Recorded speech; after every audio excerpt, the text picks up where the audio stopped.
哎，为什么到我就没有上场音乐了呢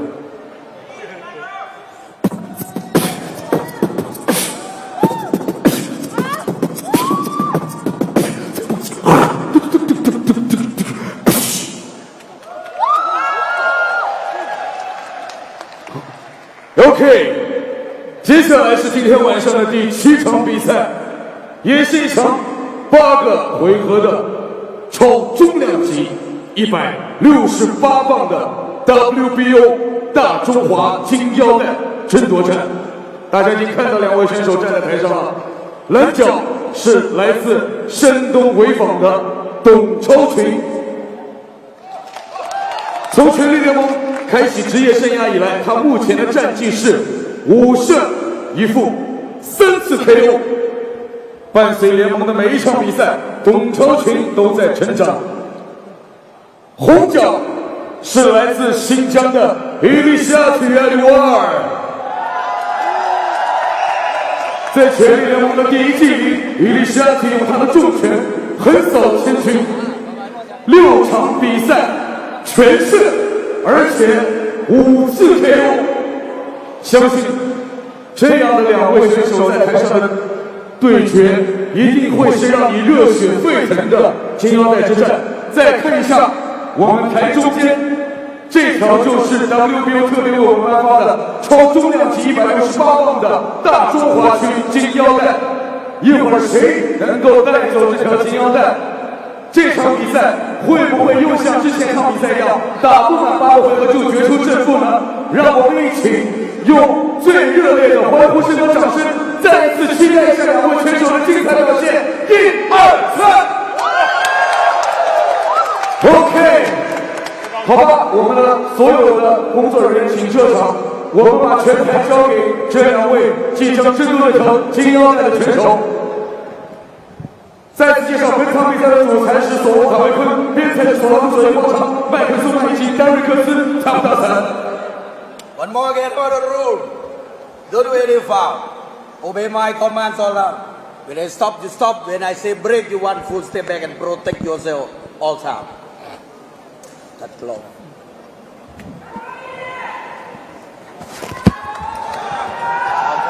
接着。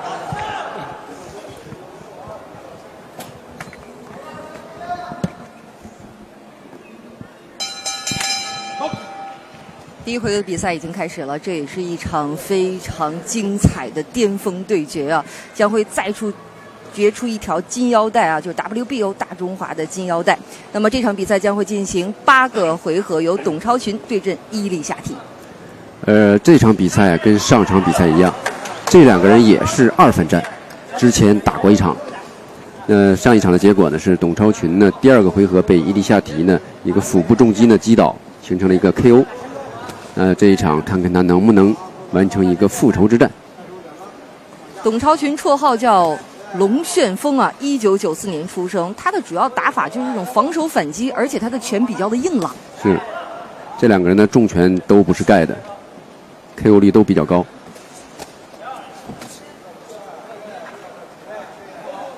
伊利夏提的绰号叫低调男孩啊。这个伊利夏提的这个性格啊，非常的内敛。彬彬有礼。董超群也不错，是来自前山东队的选手。伊利夏提呢是前新疆队的选手。能感觉到这两个选手在第一个回合啊打得没有那么的凶，也是在试探对方的一个实力啊。对，他们的可能技战术安排呢可能会更稳重一些，毕竟这是个8回合的决战。不会像刚才我们看到的潘金祥和林永才的那场比赛，上来打的就非常的激烈和精彩。那一场两个人打得非常有情绪，但是你放心，这两个人如果真的拼起来的话，也会非常的激烈，非常的精彩。对于中量级这样的一个级别的比赛，这种 KO 率啊，是不是相对来说比轻量级要高一些？是的，这个级别的拳非常的重。对选手的抗击打呢，这是很大的一个考验。然后你看到了，伊利夏提的左手的勾拳非常的重，很有力量。是。他的主教练还说把拳压低了打。对。重心压低一些呢，会更稳定，他的发力呢会更充分。这样的话他的落点也会更加的准确。是的，漂亮，漂亮这几拳，伊丽莎提的这局连续的组合拳啊。对，伊丽莎提的组合拳连续进攻的能力非常的强。我曾经看过2012年他的一场业余拳击比赛，3个回合几乎没有停顿过，疯狂的进攻。说明这名拳手的整个的素质，包括他的技术和力量都很好。是的。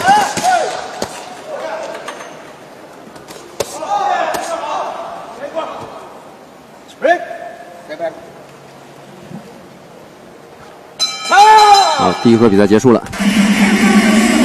第一回合打的还是相对来说比较友好的，打得比较有技术含量。但是我觉得伊丽莎提呢，他的主动进攻呢稍微多一些，而且也有一些效果。第一回合呢，他个人认为呢，他稍微占一些优势。伊丽莎提他的拳风就是这种连续式的进攻啊，一旦让他找到这样的机会的话，他就会不停的出拳。啊，一旦释放出来、爆发出来的话，会暴风骤雨一般。所以呢，这个我们也能看得出来，董超群的话呢，还是心里面有一些压力的，所以他打得非常小心。对，刚才在第一个回合的时候，我就看到董超群他那个眼神，尤其是当伊丽莎提进行猛攻的时候，他还是比较怯的。是的。其实这对于拳手来说，这个心理素质，尤其是第一个回合，那么怎么样在第二个回合进行一下扭转，而且还有就是，这对于他们的比赛经验来说，也是一个考验。是的，没错。第二回合比赛已经开始了，这是一个8回合的中量级的比拼啊。是的，两个选手无论是技术运用水平上，还是心理上，都是比较成熟的选手了。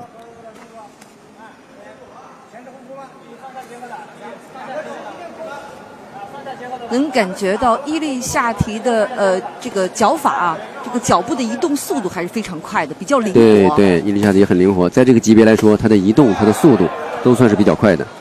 这应该是她的优势。对。能看得出来，伊丽莎提一旦冲起来，这种冲击力、这种重拳的这种杀伤力非常的冲，对董超群是个很大的一个心理上的威慑。董超群的脚法没有伊丽莎提的这种移动速度快啊。是，董超群呢在找单拳的迎击反击，你看他单拳的效果还是不错的，找机会，他就在找迎击，找迎击的机会。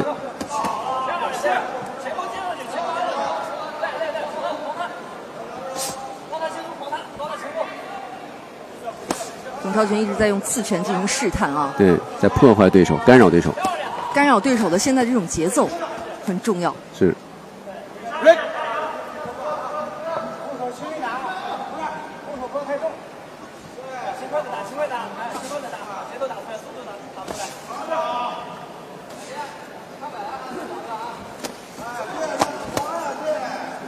一到了中间距离呢，董超群就会抱住对手，不让对手冲起来，不让对手拼起来。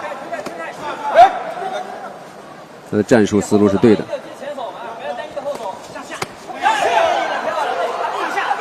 你看他在拼命的在抱住伊丽莎提。是的，在这一个回合，伊丽莎提明显是占据上风的。还是比较积极主动的。这种积极主动也会给裁判有一个很好的印象分啊。没错没错。这对于裁判来说很重要。哎，刚才的那个拼起来了啊，对，董超群打的还是不错的。对，有一个前手摆拳打得非常清楚，但是伊丽莎提呢马上给了一个还击。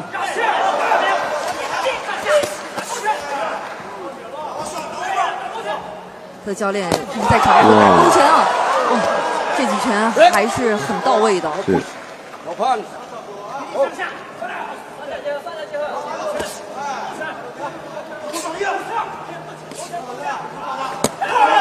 亮。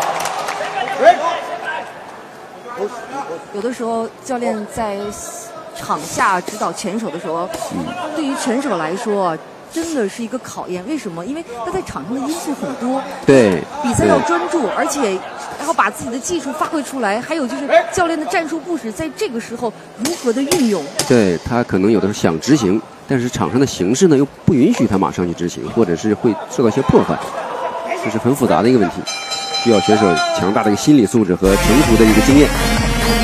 我们说所有的竞技比赛啊，都能体现出运动员的这个心理素质，但是我觉得拳击这项运动，这个心理素质更加的重要，对一个每一个拳手来说。对，心理素质对于拳击运动员来说，它是一个怎么说，可以算是最重要的一项素质。对，你的技术再好，你的体能再好，但一旦是你的心理崩溃了的话，那什么都发挥不出来。还有很多拳手啊，他是属于那种人来疯式的，对，拳台上之后，对，他就会超常的发挥。对，我们把这样的选手叫做比赛型选手。他平时的训练呢，可能只是一个很平庸的选手，但是一旦上了拳台，他就会肾上腺素迸发出来，他所发挥出来的水平呢，可能远远高于他比赛的训练的水平。这样的选手就属于心理素质超强啊。对。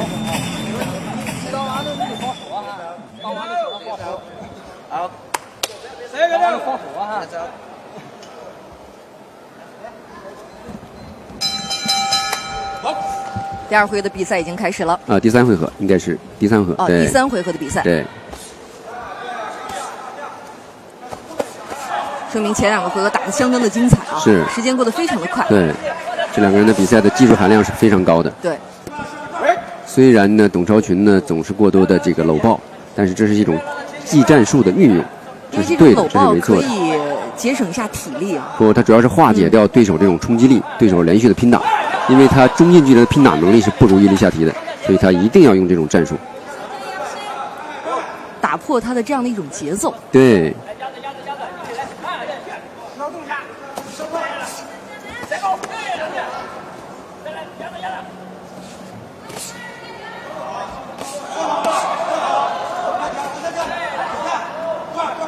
刚才董超群的几记单拳呢，都有效的击中了，表现得不错。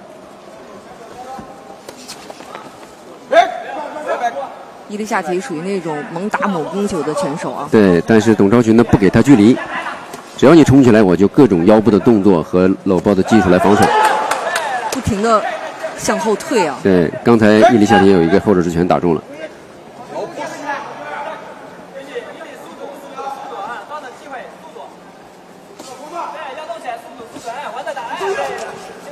你看董超群这种低头防守，这个是没有办法的。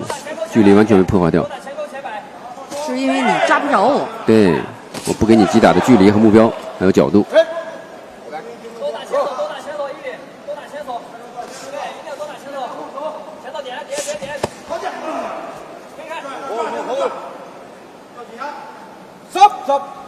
这是一场8回合的超重量级的比赛啊。那么在这场比赛当中，将会决出 WBO 大中华的金腰带。是。现在已经来到了第3个回合。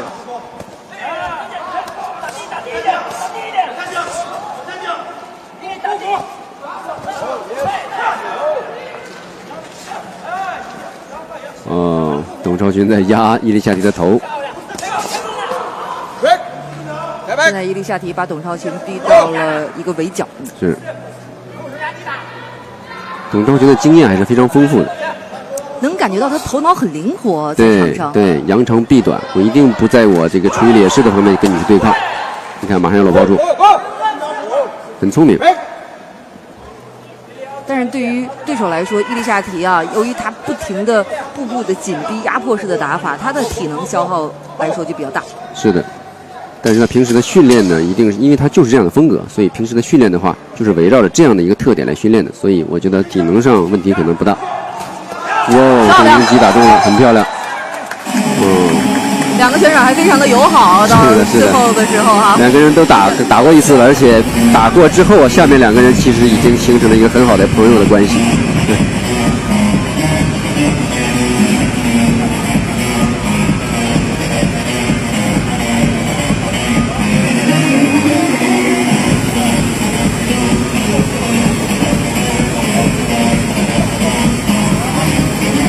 我们通过画面来看呢，董超群呢可能体能上反而会有一些问题，因为他毕竟是相对来说还是比较被动。那么董超群这名拳手啊，他从事这个拳击啊，也有几年的时间了，但是跟伊丽夏提比，伊丽夏提的时间会更长一些。对。把节奏拉一点，好吧。这个董超群无论从训练年限方面呢，还是比较年轻的。2个人年纪都不大，都很年轻。现在第4回合的比赛已经开始了。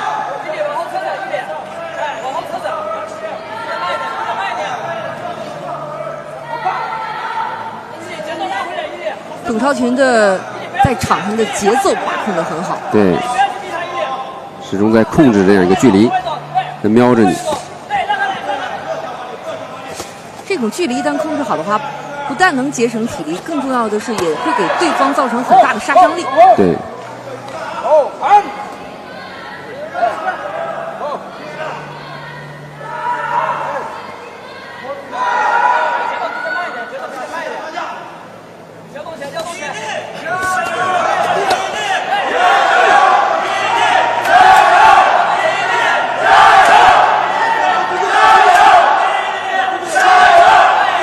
能感觉到这两个拳手啊，体力还是不错的。是的，两个选手比较成熟，技战术用节奏的控制呢比较好，不会像刚才潘金祥和刘永才那样，那两个人打的也太血腥了。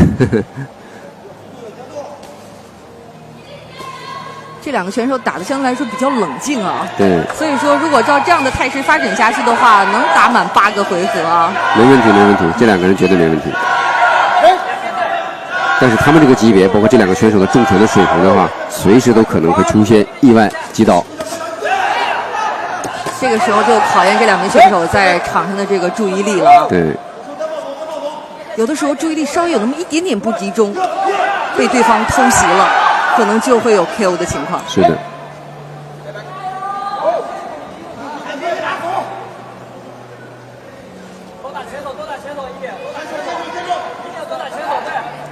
伊丽夏迪这名拳手啊，还说了一口流利的汉语啊。是的。在北京待的时间也是比较长的啊。那么不论是他的拳风还是他的人品啊，大家都非常喜欢。对，这个小伙子非常的谦逊，彬彬有礼。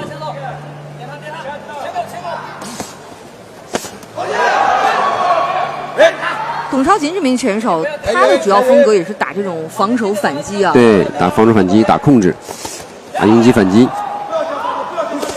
也是一个技术型的选手，但是重拳的威力却不弱。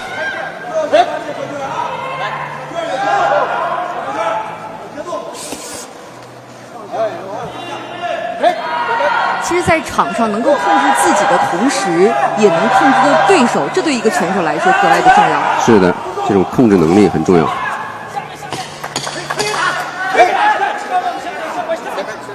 但是董超群不停地来破坏对方的节奏啊。对。他用很多的各种的边缘战术，包括搂抱，包括压制对手。说明这两个选手的这种技战术啊，还是相对来说比较全面的。对，更全面、更成熟一些。所以说，一名优秀的选手就得靠他的智慧，靠他的战术，靠他的意识，在场上很多的综合的因素叠加在一起，才能看出这个拳手究竟是否优秀。是的，没错，没错。现在即将进行的是第5个回合的比拼。这对于两个选手来说，我们能看到现在放的是之前的精彩画面。这场比赛呢是在国家游泳中心水立方举行的啊，这也是一场水火交融的全力之战。那么这也是2015年9月全力联盟开赛2个赛季以来啊，首次走出上海滩来到了北京啊。那么这场比赛也将会决出 WBO 大中华金腰带的冠军。双方的对手是董超群和伊丽夏提。现在已经来到了第5回合。对，赛程过半了。前面的比赛呢还是比较焦灼。那么伊丽夏提呢，在进攻上呢是更加主动一些。伊丽夏提是属于那种在场上步步紧逼型的啊，压着对方来打。对，进攻型的选手。对，连续的进攻。对，只要给我机会，我就会使出浑身解数。对。董超群一直打得非常的冷静啊。是，董超群呢就是控制型的防守反击，相对打得比较理性。对。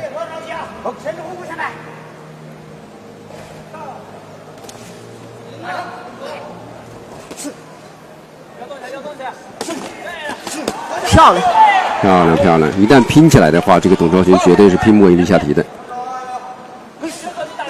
他只能是打单拳，然后防守，再打单拳，或者搂抱住。看，他如果坚持这样的一个战术的话，他还是伊丽夏提拿他还是没什么太多的办法。是的。他如果一冲动，如果跟他打对攻的话，就危险了，就危险了。因为只要你一打对攻啊，他就把你抱住，要不然的话就让你打不到。对。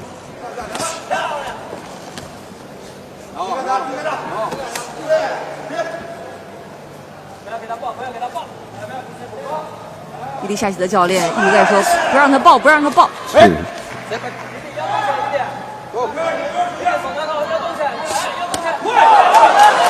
漂亮，漂亮！哇，伊丽夏提要冲起来，这个董超群就麻烦了。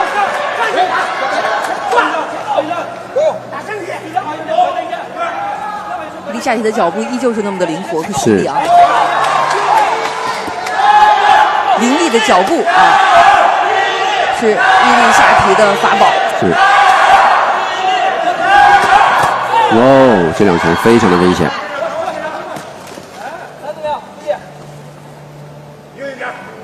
时间也在1分1秒的流逝啊。伊丽夏提加强了一个攻势，一个进攻的节奏。对于拳手来说，在场上他可能由于对对方的了解，他也会改变一下这种技战式的打法。哦，对，现在董超群跟他非常的被动，虽然没有太清晰、太明确的一个击中，但是非常的被动。这个回合裁判一定会给伊丽夏提的。哦，眼角撞开了，伊丽夏提的眼角两个人撞了一下，好像是刚才伊丽夏提在真的太猛了。对。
现在已经来到了第6个回合，对于两名拳手来说，体能已经消耗了一些。那么接下来就真的就在看两个人的技术，是，包括他们的心理素质。是，我估计啊，伊丽夏提的进攻可能会越来越猛。哦，恰恰相反，董超群打出了几记很有力的进攻，而且效果不错，打的伊丽夏提是汗花四溅的。哇，这一拳非常重。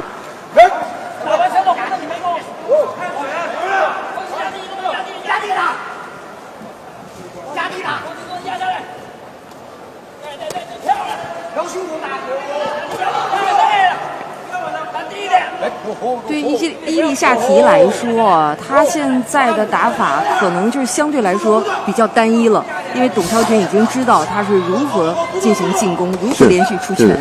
两个人其实都非常了解了，董超群控制的还是比较好的，一直让他冲不起来。因为你一冲我就躲，对，一冲我就跟你搂抱，对，破坏你的进攻的节奏和距离。相对来说，对于伊丽夏提来说，这个时候就应该做出一些技战术的改变了。如果你再这么继续的单独的这么冲的话，对他的体能消耗太大了。是。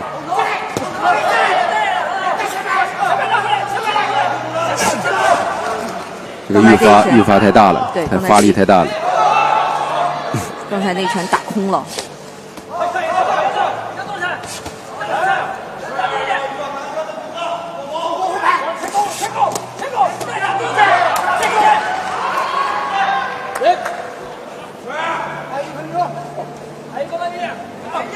还有不到1分钟的时间啊！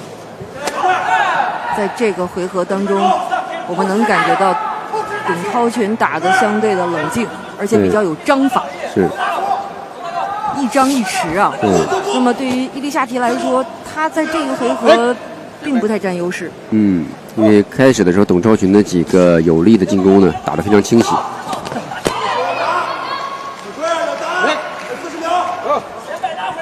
董超群的这个防守啊，还是战术还是很成功的。我们来看一个细节，董超群的眼睛啊，他一直在盯着这个伊丽莎提，是的，盯得非常的紧啊，这也能看出来。刚才一个灵机啊，两个人都挨到了，很重，很危险。董超群的眼睛里都露出了一种杀气。是。其实有的时候拳手的这种眼神也会给对方造成一定的压力。是的。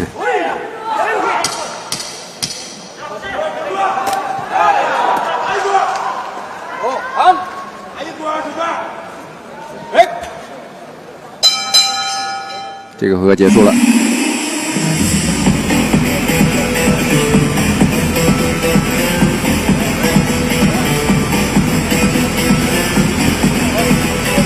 接下来马上进行的就是第7个回合，这对于两个拳手来说，考验也是越来越大了。对，很关键的后2个回合，应该说双方都没有太明显的一个优势，还是比较接近的。只不过呢，伊丽莎提的进攻呢会更积极、更主动一些。他的击打呢也更多，但是呢，这种特别清楚的重击呢比较少，所以没有给董超群造成一个实质性的威胁。对，董超群打的还是那种相对比较冷静的，对，他知道如何运用他自己的战术在场上。对。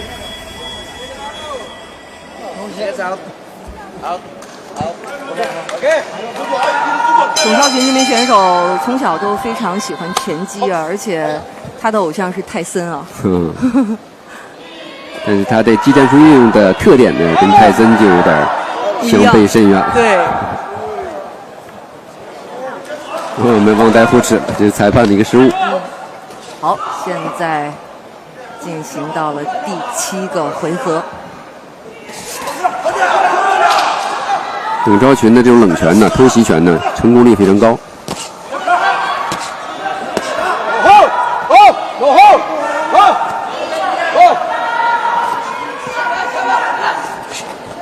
能感觉到这名新疆的拳手伊丽莎提体力特别的好，因为从第1个回合的时候，他就不停的在那儿移动啊、进攻啊，脚步要很灵活。是的，对，体能非常的强。对，那么董超群的体力，包括他的脚步移动没有他多，所以说在前面几个回合当中，他的体力相对来说节省了很多。对，消耗的比较少，出拳的频率也明显要少很多，基本都是以偷袭的这种单拳为主，所以会非常节省体力。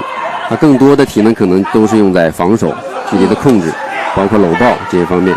所以我觉得他俩绰号应该调过来啊，人家董超群的这个绰号叫龙旋风，可是在今天这场比赛当中没有看到这种暴风骤雨般的像旋风一样的出拳，反倒伊丽莎提啊，绰号低调男孩，他要是调换一下这个绰号的话，对于这场比赛来说还是比较贴切的。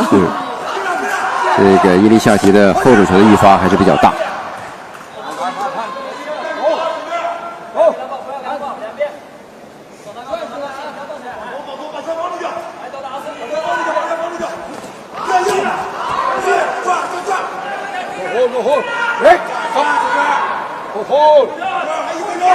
来到第7个回合了，这两个拳手啊，他的移动脚步跟前几个回合比啊，明显下降了不少。是。这个董超群的表情貌似有点艰难，心里可能有点发虚了。是的，体力消耗比较大。是。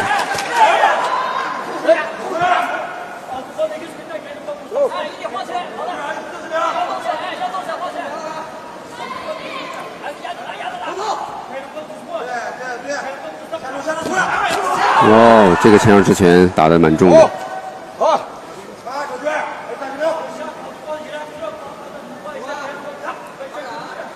这一回合马上就要结束了啊！漂亮。这个董超群偷袭得手之后啊，他这个还是没有坚决的继续打的这样的一个勇气，所以你看他单拳打中了，但紧接着他伊利夏提反扑上来，他马上会搂抱，显得比较被动。这个在裁判的印象里面是很不好的。但是这也是跟他的这个训练有关，也许他在他的这个训练的体系当中啊，他可能就对练到这一块的时候比较薄弱。对。所以有的时候说，一个拳手在拳台上的这种展示，跟他的训练是息息相关的。是的。你有的时候你能感觉到，下面无论是教练也好，还有很多拳迷说，再来打2拳，再来打2拳，就可能这种连续拳的出击，就可能把对方置于死地。可是那几拳很难出，为什么？就是因为他在训练当中没有训练到。是的，是的。平时训练养成的一个习惯非常的重要。对。这也就是欧美选手跟我们现在中国选手非常大的这个区别。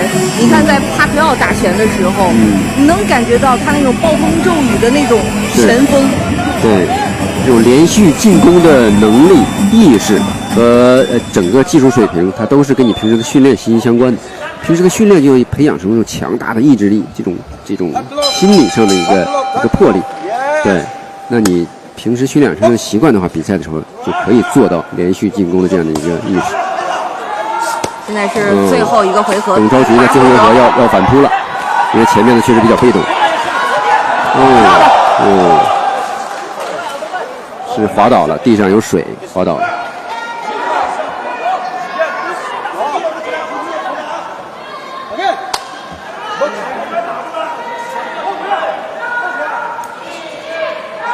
这个回合啊，这2个选手来说，都会使出自己所有的力量啊。是的，伊利夏提冲的比较猛啊。对，然后这个董超群的这个下潜呢有点过低了，失去重心了。对于伊利夏提来说，他知道这是最后一个回合了。对，无论如何啊，对，要把他自己的那种拳风啊，要把他自己的那种套路，淋漓尽致的表现出来。对，他一定要全力以赴的冲起来。想冲垮对手，冲垮董超群。董超群呢也会一如既往的去破坏他，去搂抱，去破坏距离，想方设法的去防守好，然后打冷拳那种偷袭。这场比赛2个人的战术思路其实都非常清晰。伊利夏提刚才这几拳打得不错，是有一个清晰的后手的击中，但是不太重，发力没有完全发出来。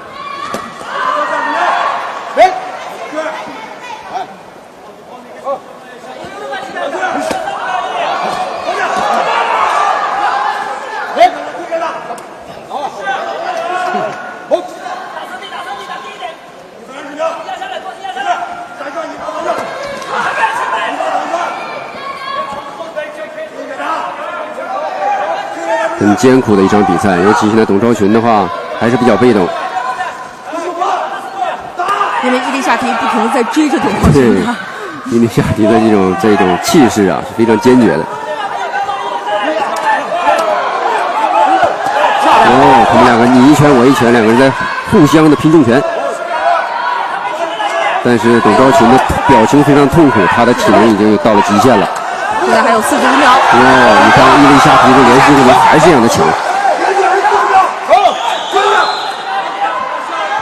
对伊利夏提来说啊，只要让他打出这样的一种状态来，对，他可能就会打得很疯狂。是的，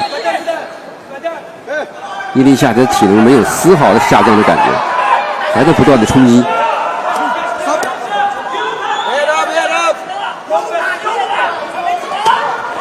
漂亮！刚才一拳打空了啊。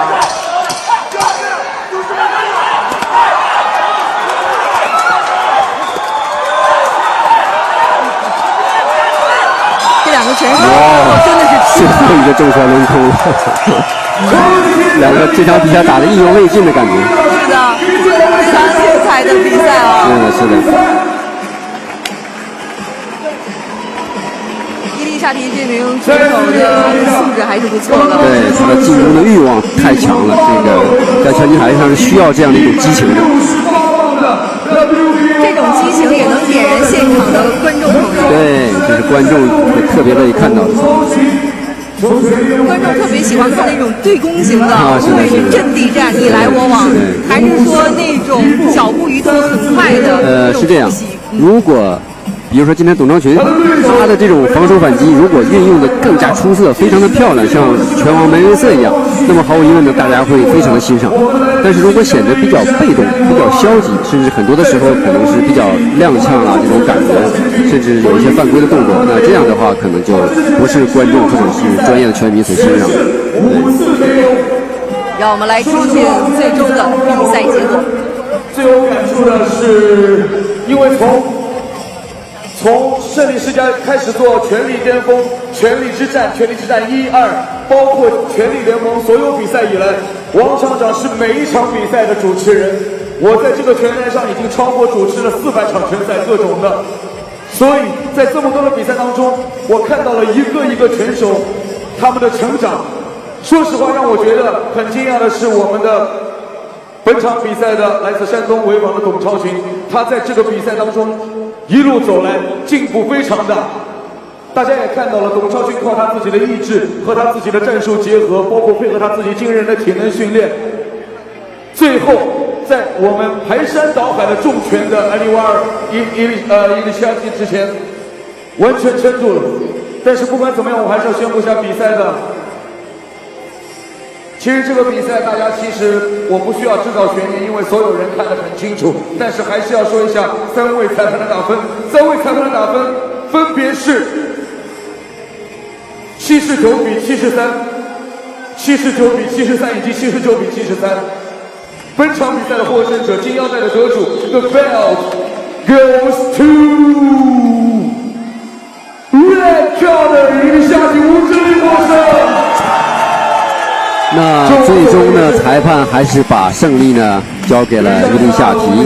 伊利夏提呢，通过他一往无前的这种冲击力啊，争夺到了他人生的第1条金腰带。是的，那么对于他来说，那么这也是一个起点啊，是很好的一个起点。伊利夏提在整个的这几个回合比赛当中，他打的确实比较出色，尤其是在最后一个回合的时候。对，主要是他更加积极主动的去进攻。那虽然呢，他没有给董超群造成更大的一个伤害和重创，但是裁判呢还是更倾向于他这种积极的主动的进攻的一个态势。为我助威的所有好朋友们，谢谢，谢谢。伊利夏提也非常的激动。这只是我职业生涯当中第一个起步。我会继续努力，给大家奉献出最精彩的比赛。谢谢大家。在最后，我要感谢在举办方胜利世家给我们这个机会。谢谢我的团队田家军，谢谢，还有我的俱乐部的同伴们，一起进化成长的朋友们，都谢谢你们。谢谢奶奶，谢谢爸爸，谢谢妈妈。伊利夏提的家人也来到了。是的，真的非常的感人，非常的感人。是的，刚才伊利夏提说的这番话特别的真诚啊。是的，发自内心的。10年磨一剑，这是付出无数的汗水、泪水和血水的结果。家人的这种支持和理解，才让他走到了今天的这个赛场，拿到了实至名归的金腰带啊。是的，包括他背后的团队，很多人都为此付出了很多。